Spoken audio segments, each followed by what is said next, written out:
Anies, Caimin, Prabowo, Gibran 3 poin. Jadi seri mereka nih. Yap. Sementara Ganjar leading. Ada yang menyebut Caimin, Anda tahu nggak itu ADC? Ya Caimin boleh jawab bebas. Ada apa dengan cinta? Oh bukan itu yang saya maksud. Loh, itu yang saya pahami kata Caimin. Jadi jangan Anda tanyakan dong secara bebas lalu saya jawab, Anda kemudian protes nggak terima gitu. Gibran kayak tukang sulap. Dia ngeluarin trik-trik bikin orang lupa sama esensinya. Itu yang saya sebut tadi, model debat yang dilakukan oleh Gibran ini lebih cocok untuk calon ketua umum Asosiasi Perbendarahan Kosakata Indonesia. Iya. Level itu, bukan level calon wakil presiden. Lihat itu, ketika Pak Mahfud bertanya kepada Caimin, asik kelihatannya. Iya. Mereka tukar gagasan. Sama-sama dewasa nih. Iya, tukar gagasan gitu. Nah, jadi tidak ada yang merasa perlu dilukai. Betul. Hanya Caimin kelihatan yang agak miss ya. Agak miss gitu. Kalau Prabowo dengan Gibran hampir sama. Masih sama. Ganjar Mahfud juga sama gitu ya.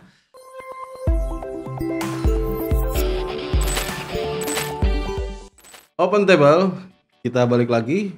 Kali ini sama Bang Ray Rangkuti lagi. Yang kita bahas kali ini masih soal debat-debat kemarin. Kemarin kita udah sama Bang Ray ngomong soal debat kandidat capres. Nah, episode pertama tuh. Kemudian episode sekarang kita ngomongin soal debat kandidat cawapres. Bang Ray, gimana nonton? Kalau Bang Ray kemarin debat kandidat capres itu sempat bilang bahwa ini debat terbaik sepanjang sejarah. Setelah reformasi lah, debat kandidat terbaik. Sebelum reformasi nggak ada debat. Betul. Sebelum reformasi nggak ada debat. Dan debat itu juga 2009 ke sini. Ya. Nah, kemarin debat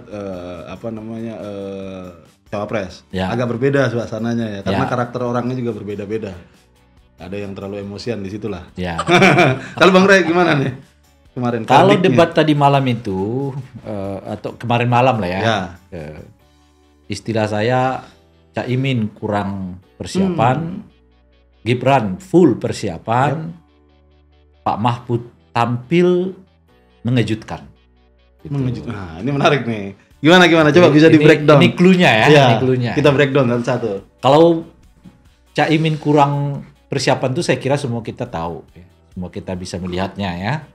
Bahwa beliau kelihatan mungkin menguasai tema-temanya, tapi beliau kelihatan agak ragu apakah disampaikan dengan cara yang serius atau cara yang ini. khasnya beliau gitu ya. Dan sekaligus ingin memperkenalkan selempet-selempet itu gitu loh. Sehingga ada semacam suasana yang selempet itu kelihatan terlalu dipaksakan masuk dalam frame ketika beliau sedang berbicara gitu ya. Nah, kegalauan itu yang membuat beliau menurut saya tidak cepat mengambil sikap saya mau ambil yang mana nih gitu. Yang mengakibatkan ya tiga-tiganya tampil dalam waktu yang bersamaan tapi tidak terpola jadinya gitu. Kadang serius. Terlalu banyak yang disampaikan gitu ya. Jadi kadang serius, kemudian juga ingin seperti melucu begitu menyederhanakan masalah ya. Iya benar Bang. Saat yang bersamaan ya ingin terus memasukkan unsur yang disebut dengan selempet-selempetan itu. Citra Caimin selama ini kan sebagai seorang public speaker yang cukup menghibur ya. Ada humor-humornya semalam kita kurang lihat tuh. Kurang lihat karena itu tadi kelihatan beliau bimbang antara mau dengan gaya biasanya atau memperlihatkan cara yang lain gitu, gaya yang lain gitu. Atau mungkin jadi sebetulnya udah diatur tetapi suasana panggung membuat grogi, bisa banyak hal berubah ya. Ya saya nggak tahu apakah beliau grogi atau tidak, tapi yang saya mengatakan beliau bisa suasana panggung itu memang bisa mengubah banyak hal. Underperform lah dia lah ya. Iya. Dan nggak tahu juga ya persiapan beliau seperti apa sebenarnya gitu. Nah itu yang berhubungan dengan Caimin ya. Kalau Gibran sih menurut saya full persiapan kan. Jadi seperti connect aja antara pertanyaan dengan jawaban yang disiapkan oleh dia gitu kira-kira sehingga kadang-kadang sepertinya dia udah tahu akan kemana nih arah pertanyaan gitu dan sebenarnya. Dan kelihatan sih kalau menurut saya kelihatan hasil drillnya ya. Dia setiap hari di drill untuk itu kelihatan dia itu. Nah kalau Pak Mahfud itu saya sebut mengejutkan itu karena bayangan saya ini kan pakar hukum ya. Betul. Gitu. Beliau kan berbicara soal agak melayang-layang lah soal hukum dan sebagainya gitu. Dan dugaan saya sebetulnya salah satu yang kelihatan tidak akan menguasai tema itu adalah Pak Mahfud gitu. Itu bayangan kita awal gitu. Dia kan biasanya bahasanya bahasa dewa-dewa nih. Iya, lalu tinggi gitu ya. Kenyataannya beliau sebetulnya masuk pada taraf yang bahkan teknis sekali gitu. Dalam bacaan saya ya. Di tema yang bukan pegangan tema yang dia. bukan beliau banget lah ini tema kan kira-kira gitu Ekonomi gitu. Misalnya bahkan beliau berbicara tentang pajak. Pajaknya bukan lagi soal aturan hukum ya. Bayangan kita kan soal dia akan berbicara aturan hukumnya bla bla bla gitu. Tapi kenyataannya beliau justru mempertanyakan ini 32% ini dari mana? Nah, 23%. 23% ini dari mana? Ya, sebab begini kata beliau. Tidak terjawab pula itu. Ya nggak dijawab oleh Gibran kan. Sehingga sebetulnya kalau waktunya agak panjang tuh, debat itu akan menarik. Karena inilah salah satu fungsi debat sebetulnya adalah untuk menguji argumentasi orang gitu. Betul. Jadi akan kelihatan tuh kalau Anda mau kita akan perluas rasio pajak kita menjadi 23% atau sekian gitu. Itu diuji oleh kompetitornya. Seperti yang dilakukan oleh Pak Mahfud malam itu. Ya oke, Anda 23%. Sementara ini kita sekian, ini sekian gitu ya. Saat ini aja kita udah sampai rasio tek kita udah sampai 85% dan sebagainya gitu. Nah sayangnya tidak dijawab oleh Gibran dan lebih dari itu waktunya udah selesai. Sebetulnya kalau itu yang jadi tema debat akan kelihatan siapa yang lebih realistis, siapa yang bombastis, siapa yang sekedar ingin menyenangkan orang kira-kira begitu ya. Padahal sebetulnya nggak mungkin dilakukan dan seterusnya gitu. Kalau dari sisi gagasan, ada nggak sih kebaruan yang ditawarkan 3 orang ini dari Cawapres malam itu kemarin? Nah, lagi-lagi kembali ke Caimin ya. Beliau juga gagal menurut saya mengikuti garis yang sudah diambil oleh Anies sebelumnya. Anies sebelumnya jelas melakukan oposisi terhadap Pak Prabowo dan Gibran kan, yang dianggap merupakan wajah dari Pak Jokowi dalam pasangan ini. Gitu. Tapi tadi malam itu juga ada keraguan-keraguan kelihatan dari Caimin antara beroposisi atau memahami gitu. Jadi keraguan-keraguan itu juga menurut saya yang membuat beliau itu nggak jelas ngambil posisi apa sebetulnya gitu.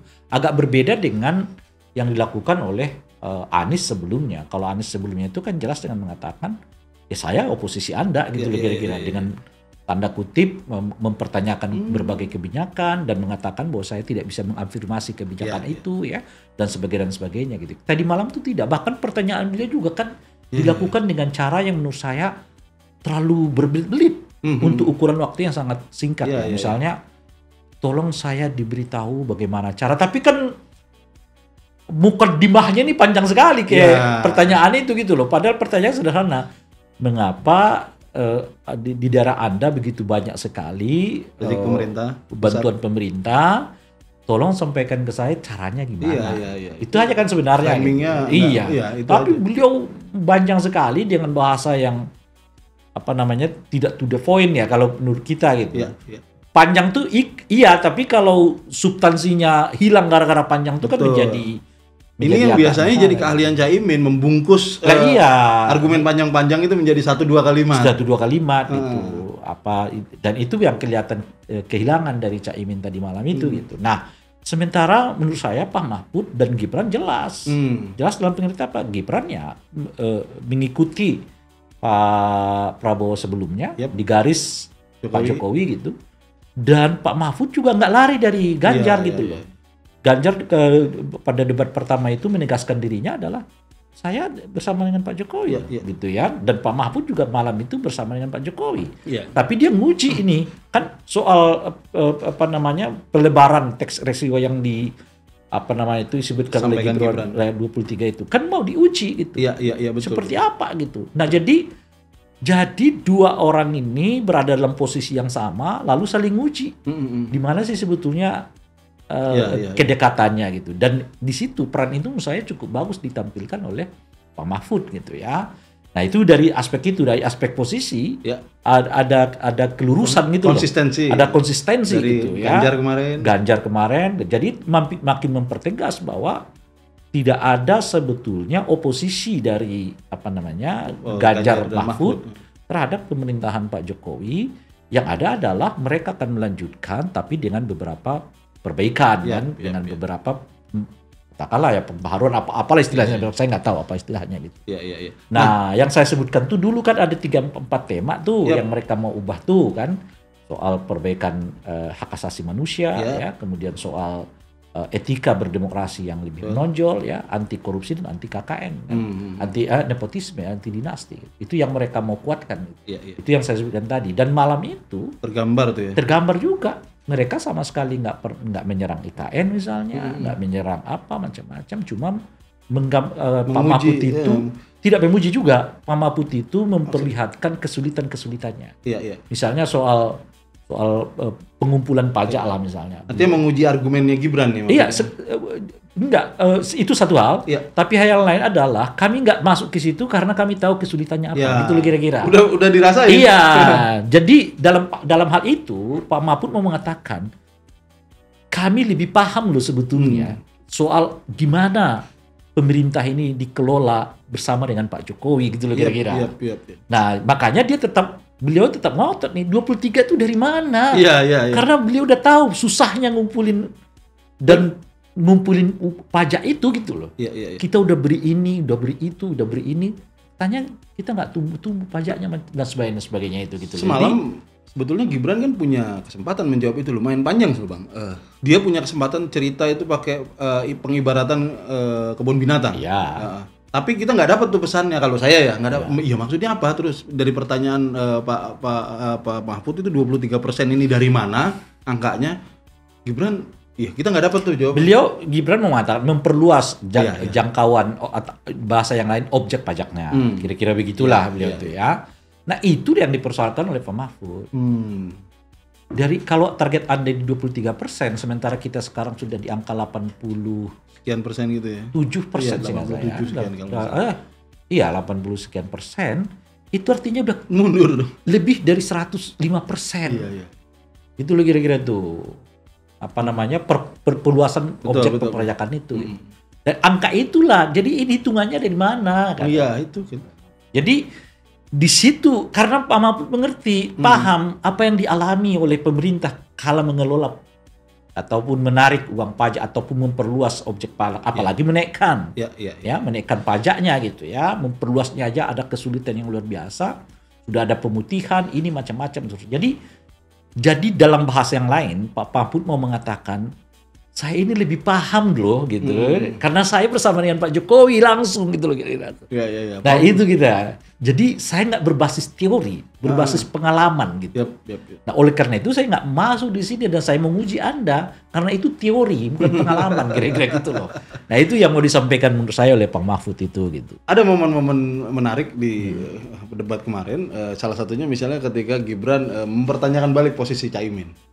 Soal IKN misalnya, soal kota pembangunan. Caimin bilang akan bangun 40 kota dan itu dikontradiksi dengan pertama historinya Caimin yang pernah motong tumpeng di IKN malah. Artinya dia menyetujui.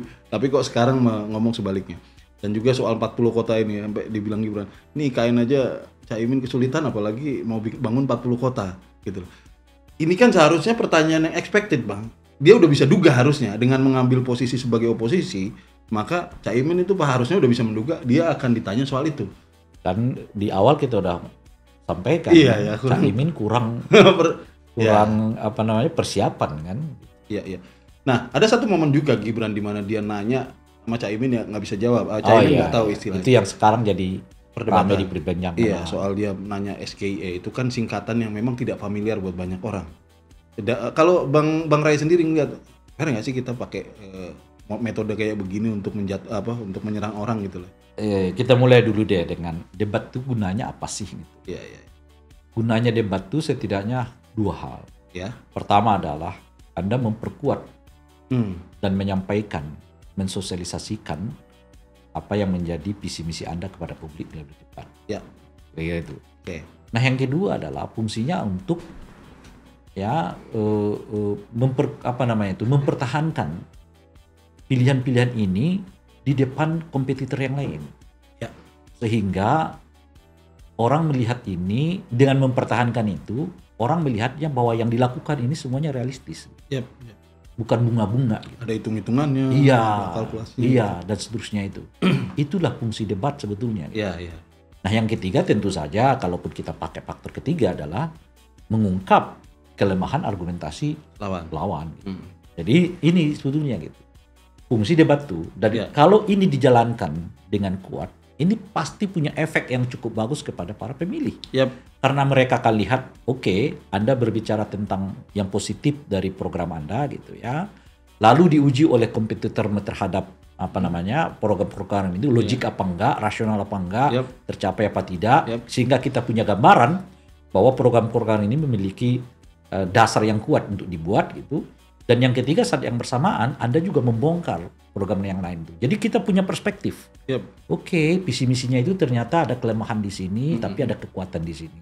Visi misi ada kelemahan di sini, ada kekuatan di sini. Inilah menurut saya tujuan penting dari debat itu dilakukan gitu. Sehingga semua orang dibawa pada situasi yang rasional. Karena kalau kita nggak berdebatkan visi misi kita, ya Anda bisa nulis segala macam di dalamnya kan, gitu ya. Misalnya seperti yang saya pernah sampaikan di beberapa tempat, nanti tulis aja di visi misinya 2 tahun setelah saya jadi presiden, 10 orang warga Indonesia saya terbangkan ke bulan gitu. Iya, bisa aja kan. Bisa, sangat kita mungkin. Tulis apa aja. Tulis aja di situ. Nggak ada ujian. Nggak ada ujiannya. Nah, kalau yang tadi, nah dengan debat-debat itu, nah itu kita nguji semua aspek ini. Dan menurut saya itu yang dilakukan oleh Pak Mahfud tadi malam. Jadi dia mengungkapkan argumennya, mengapa saya begini-begini. Yang kedua diuji oleh 2 kompetitor yang lain, beliau pertahankan. Yang ketiga dia nguji argumen orang lain. Dan ngujinya itu menurut saya agak beda dengan debat yang pertama. Ya kan, kalau yang pertama itu kan kadang-kadang mereka ganti topik di tengah gitu ya. Betul. Jadi nggak dikejar tuh. Mereka ganti topik. Kalau Pak Mahfud dia kejar. Konsisten, linear tuh. Iya, dia kejar terus gitu. Nah itu salah satu, itulah memang salah satu fungsi debatnya gitu ya. Memang di tengah-tengah itu memang orang punya style macam-macam. Nah, model yang dipakai oleh Gibran ini menurut saya menurunkan kualitas itu. Nah, kenapa nih?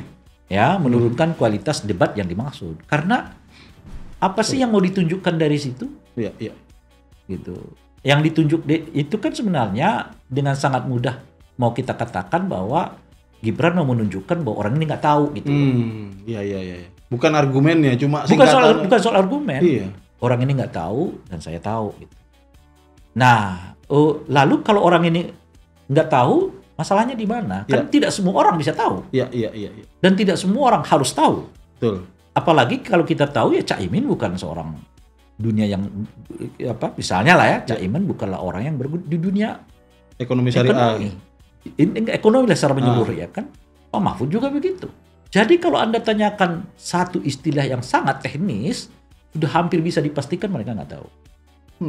Gitu kira-kira. Sama seperti misalnya Gibran ditanyakan hal yang sangat teknis tentang undang-undang. Pusing dia. Belum tentu dia tahu. Iya. Gitu. Nah ini makanya saya kembali ke sini. Oleh karena itu pertanyaan tricky yang kayak begini nih memang bisa membuatmu kelihatan jago, tapi Anda kehilangan pesan penting dari debat itu pesan penting dari debat itu adalah bukan mencari kelihatan Anda lebih unggul, tapi pesan penting dari debat itu adalah bagaimana sama-sama mengkritisi visi misi saya dan visi misi orang lain. Itu pertama. Nah yang kedua, pertanyaan kalau kita mau pakai model yang kayak begini, itu kan bukan hanya Gibran yang bisa. Ya betul. Cak Imin jelas bisa. Ya, kemudian Pak Mahfud jelas bisa. Dan Pak Mahfud juga mengatakan itu. Kan Pak Mahfud sedikit mengkoreksi kan, dengan menyebut Mas Gibran pertama adalah tema kita belum berhubungan dengan energi. Tema kita ini masih berhubungan dengan ekonomi. Lalu janganlah ditanyakan seperti itu karena jelas tidak semua orang akan mengerti hal yang sama gitu ya. Tapi kalau Anda tanyakan saya soal tata cara pembuatan undang-undang, saya bisa jelaskan. Lalu dijelaskanlah panjang lebar oleh Pak Mahfud gitu ya. Nah itu sebetulnya udah diingatkan. Seingat saya Pak Mahfud mengingatkannya 2 kali. Nah kali kedua Pak Mahfud mengatakan, saya akan bertanya kepada Mas Gibran sesuai dengan topik malam ini, nggak kemana-mana kata. Itu sebetulnya ya apa pengingat namanya? Iya itu sebetulnya seperti mengkritik Gibran yang lari dari tema gitu ya.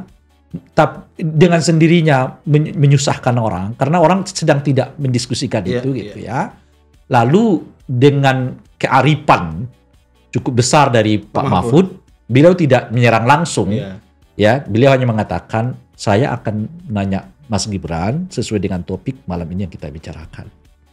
Saya kira itu bahasa yang cukup halus ya. Baca yang memperlihatkan bahwa beliau memang punya kearifan yang cukup ya. Bijaksana lah, Pak. Iya gitu. Jadi maksud saya kalau kita mau pakai forum itu, Pak Mahfud bisa juga menanyakan sesuatu yang memungkinkan Gibran. Dia bisa tanya di pasal mana di dalam undang-undang yang menyebut A, B, C. Mesti Gibran nggak bisa jawab kan? Betul. Kalau ditanya begitu gitu. Nah atau kalau kita buat lucu-lucunya, misalnya ketika ditanyakan pertanyaan itu misalnya lah ya, atau dalam bahasa yang lain saya sebutkan lah, misalnya Caimin, apa yang Anda tahu tentang ADC? Gitu ya. Caimin bisa aja jawab, misalnya, yang saya tahu dengan ADC itu ada apa dengan cinta? Iya. Iya kan? Dengan gaya khas dia. Iya, misalnya itu. Lalu Gibran mungkin akan jawab, bukan itu maksud saya. Loh kan Anda tanya saya kan? Apa yang saya ketahui tentang ADC? Yang saya ketahui tentang ADC itu ada apa dengan cinta? Gitu. Artinya apa gitu? Nah ini yang ketiga. Kita akan sibuk membahas urusan istilah dalam forum debat itu. Ini yang jadi itu yang tricky, itu yang menghilangkan substansi, yang mendegradasi tujuan dari debat ini dilakukan. Dan lebih dari itu adalah uang negara habis hanya untuk membahas istilah-istilah yang sebetulnya tidak merujuk sesuatu yang amat penting di dalam konteks visi misi yang kita sebutkan. Dan tidak menambah pengetahuan siapa-siapa semalam tuh. Itu dia. Kalau Anda bertanya begitu, ini harus kita cegah. Iya. Karena debat berikutnya semua orang bisa melakukannya soalnya. Jadi akal-akalan aja. Iya, Ganjar akan nanyakan apa ke Pak Prabowo. Prabowo akan nanyakan juga istilah yang lain. Betul. Ya kan? Anies juga akan. Lalu itu debatnya soal debat istilah aja. Yang saya sebutkan itu tadi misalnya, kalau ada yang menyebut Caimin, Anda tahu nggak itu ADC? Ya Caimin boleh jawab bebas. Ada apa dengan cinta? Oh bukan itu yang saya maksud. Loh, itu yang saya pahami kata Caimin. Jadi jangan Anda tanyakan dong secara bebas lalu saya jawab, Anda kemudian protes nggak terima gitu. Kan jadi bisa begitu ya? Jadi debat apa? Kusir kan jadinya gitu. Nah ini Bang. Malam gitu. itu nah itu perlu kita sampaikan. Ya. Saya berharap KPU kita ingatkan kepada KPU agar pola ini sebaiknya dicegah. Betul. Karena habis uang kita, waktu kita, saluran publik kita hanya untuk berdebat soal itu gitu. Sebab kalau perdebatan yang kayak begitu tuh cocok untuk mereka yang mau jadi calon ketua perbendaharaan kosakata Indonesia. Gitu loh kira-kira tuh. Kalau itu cocok. Nah, ini makanya semalam saya agak ngobrol-ngobrol warung kopi nih Bang sama teman-teman habis debat itu. Gimana penampilan malam? Kalau saya bercandanya saya bilang Gibran kayak tukang sulap. Dia ngeluarin trik-trik bikin orang lupa sama esensinya, lupa sama substansi. Kayak pertanyaan, ya menurut saya kurang lebih pendapat saya sama lah sama Bang Ray. Itu mengurangi esensi debat lah.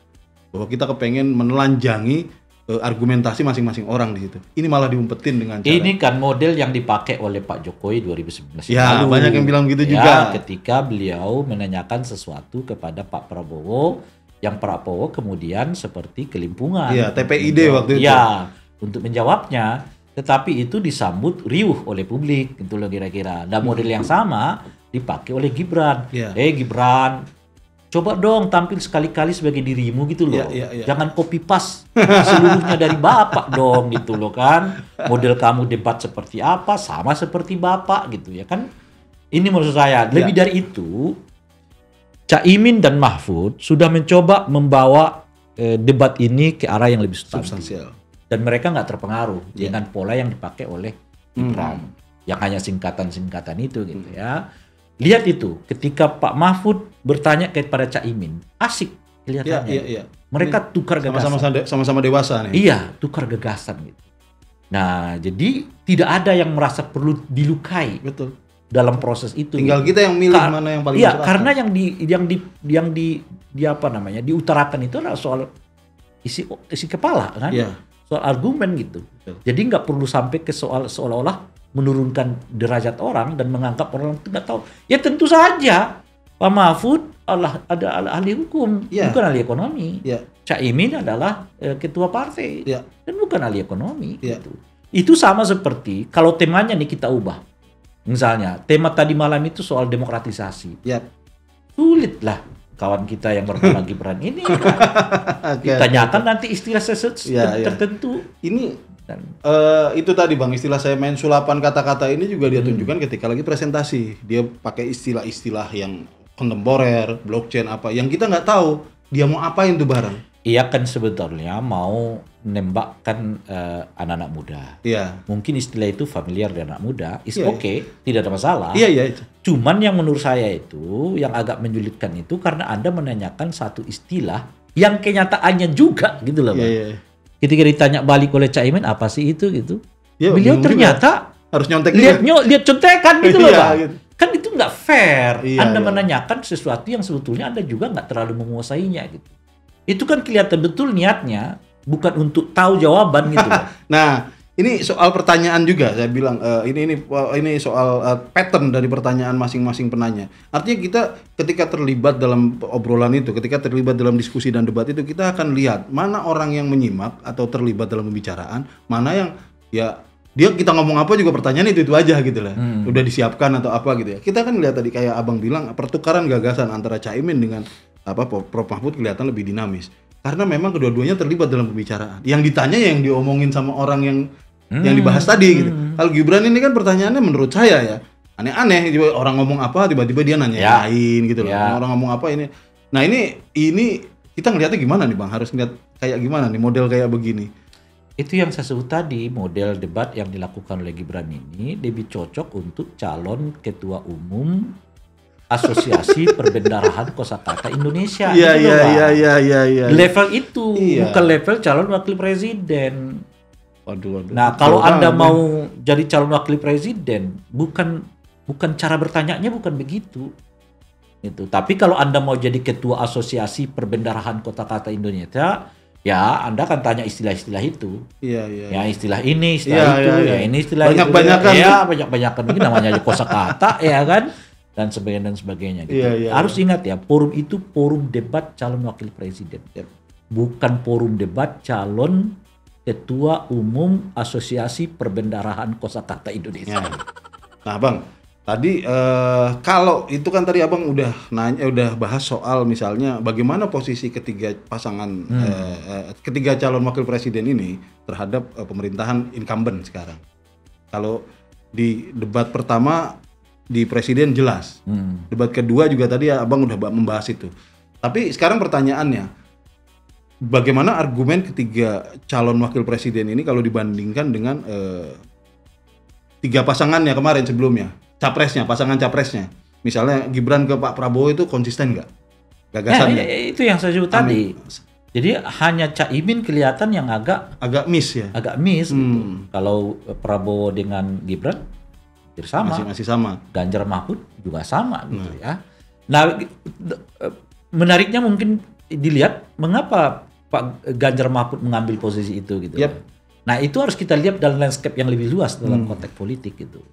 Jadi kan hari ini orang misalnya mengatakan kenapa Mahfud sama Ganjar itu mengubah strategi gitu. Menurut saya mereka tidak sedang mengubah strategi. Mereka merancang satu strategi tahap demi tahap yang oleh kita kelihatan seperti mengubah strategi. Apa itu gitu? Pasca Pak Jokowi dan kemudian lebih condong kepada Pak Prabowo dengan mengusung anaknya sebagai calon wakil presiden, PDI harus memperlihatkan dirinya dan melatih seluruh warganya untuk mengatakan kita beda dengan Jokowi untuk urusan politik, untuk urusan pilihan politik. Nah, itulah yang mereka lakukan menurut saya 1 bulan kemarin. 1 bulan kemarin itu mereka dengan kuat untuk mengatakan, warga PDI Perjuangan ya kita ini sudah pisah jalan secara politik dengan Pak Jokowi. Pak Jokowi punya pilihan sendiri, kita punya pilihan sendiri. Nah itu mereka sulitkan ke bawah, harus disampaikan itu supaya jangan sampai barisan bawah ini tetap menganggap bahwa Pak Jokowi itu secara politik bagian dari mereka gitu loh. Jadi harus dibuat pemisah itu. Jelas. Pak Jokowi tidak lagi bersama kita secara politik. Ya, kita punya sendiri yang lain sekarang. Gitu. Kira-kira gitu kan. Nah, itulah yang mereka lakukan selama sebulan kemarin. Setelah itu terkonsolidasi, mereka masuk ke tahap kedua. Apa tahap kedua itu?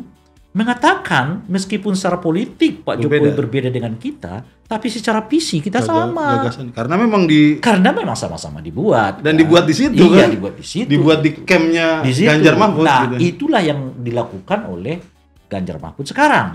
Yang mengatakan bahwa visinya Pak Jokowi itu adalah visi yang kita buat bersama. Jadi kalau ada yang mengklaim bahwa visi Pak Jokowi itu adalah visinya mereka, itu tidak lebih solid dibandingkan mereka gitu loh. Karena mereka udah ada sejak 9 tahun yang lalu ikut bersama, bahkan sejak dari gubernur sampai ke wali kota dan sebagainya. Jadi kelihatan lah ya ini kalau ada pertanyaan mana yang ori mana yang KW gini. Ya itu dalam bahasa yang lain mungkin begitu. Nah, itu yang dilakukan oleh koalisi Ganjar Mahfud sekarang ini. Nah, langkah berikutnya menurut saya yang akan mereka lakukan itu adalah menarik publik. Oke, sekarang kalau udah image-nya sama, kita juga akan meneruskan seluruh legasinya Pak Jokowi, dan ini juga begitu. Nah, tinggal nanti tahap ketiga adalah menyerahkan kepada masyarakat. Siapa yang menurut kalian lebih mampu dan layak untuk meneruskan legasinya Pak Jokowi? Nah, di situ sebetulnya. Nah, mereka masuk dalam fase yang kedua sekarang.